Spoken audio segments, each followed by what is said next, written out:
Welcome to today's PowerPoint presentation, Creating a Trauma-Sensitive School.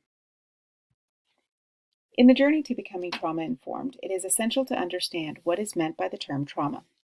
As defined by Sowers and Hall, trauma is an exceptional experience in which powerful and dangerous events overwhelm a person's capacity to cope.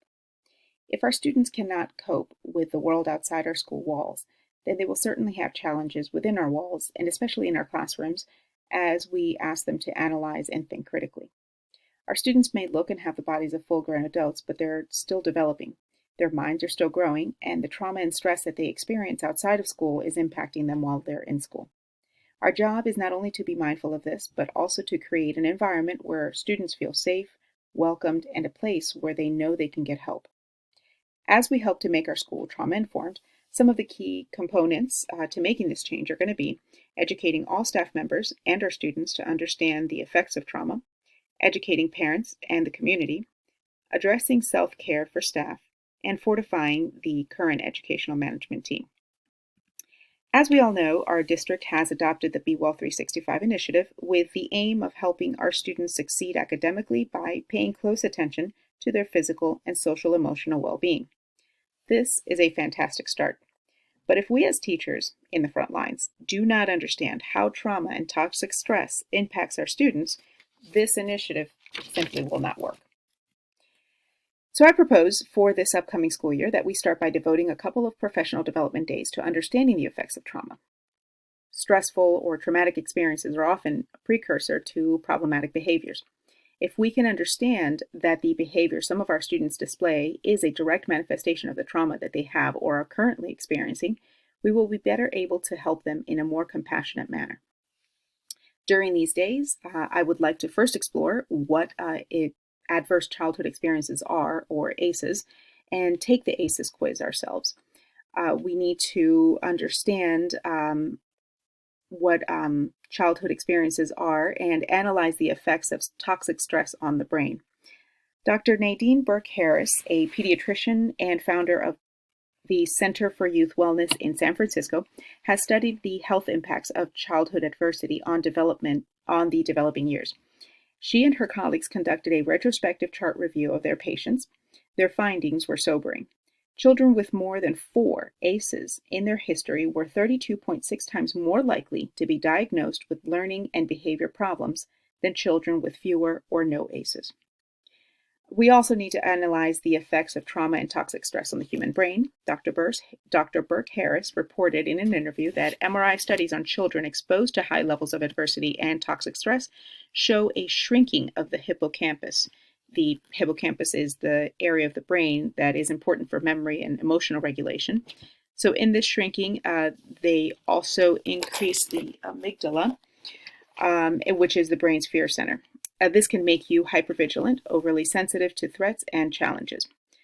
Dr. Delahook further explains that this biological finding explains why children with high ACE scores are often diagnosed with learning difficulties, because the hippocampus is responsible for creating and maintaining memory. So during pre-service week, we should also devote some time to watching and discussing the movie Paper Tigers. This documentary perfectly outlines how to convert a troubled high school with many disciplinary issues into a trauma-sensitive school that values and respects their student body. Jim Sporleder, the principal of Lincoln, or the former principal of Lincoln Alternative High School, discusses how he transformed his school from a school that students were afraid to attend to a school that students were proud to graduate from. The documentary highlights that the school suspension went down from 1 year, and in the year that they implemented the trauma-informed paradigm shift. This is something that we also need to discuss at our current school, and discussing the policy, the current discipline policy that we have, and creating possibly an overhaul. We should discuss our current discipline strategies and ways in which we could implement a more trauma-informed approach to discipline. As the year progresses, I propose that we have monthly professional development sessions, analyze Sporleder and Forbes' book, The Trauma-Informed School, a step-by-step implementation guide for administrators and school personnel. We also should analyze the book by Sowers and Hall, Fostering Resilient Learners, Strategies for Creating a Trauma-Sensitive Classroom. These books both share a wealth of knowledge in terms of ideas and strategies to move our school toward becoming a trauma-informed school. We should begin with the book Sowers and Hall. This book not only offers an understanding of trauma and how to build relationships with our students, but it also focuses on us as caregivers. It devotes time to highlighting the importance of self-care. We need to make sure that we take care of ourselves so that we can take care of our students. After this, we should read and discuss Sporletter and Forbes' book. In this particular text, we are provided with a guide that we can use to create a framework for our school that will work for our current population. As we continue to move forward in our implementation of becoming a trauma-informed school, we need to clue our students into what we are doing. We should have bi-monthly assemblies that will focus and discuss several topics. The first and most important of these topics is the effects of trauma and toxic stress on the human brain. Other topics to discuss are restorative justice as a discipline strategy, along with other discipline strategies.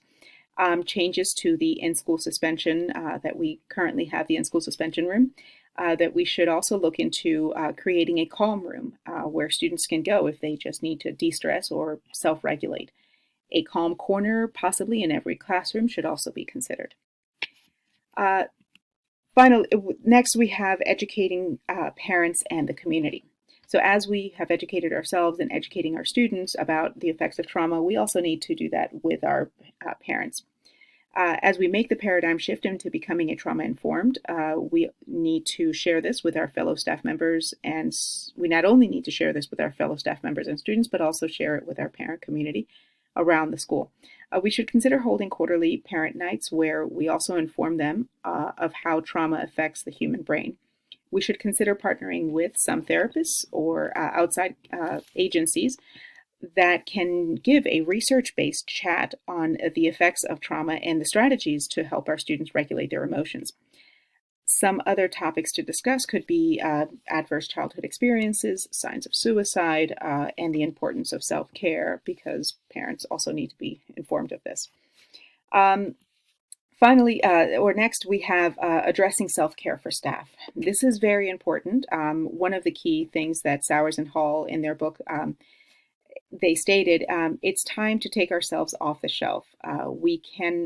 How can we expect the students and families that we work with to be healthy if we can't commit to our own wellness? So it is important to understand that we need to take care of ourselves so that we are better able to take care of our students. To help us in this endeavor, our current staff welcoming committee could help by sending out weekly reminders with self-care strategies. We could also look into collaborating with a local yoga instructor to come into our school once a week to teach, one or two yoga classes.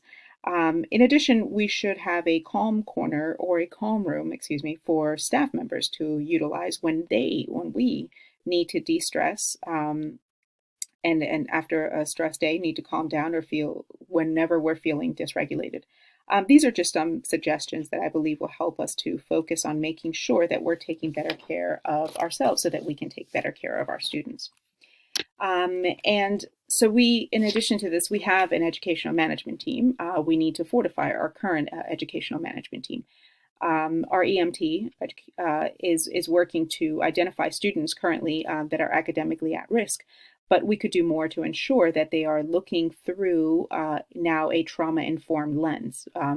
We could conduct more classroom visits to see the behaviors in action.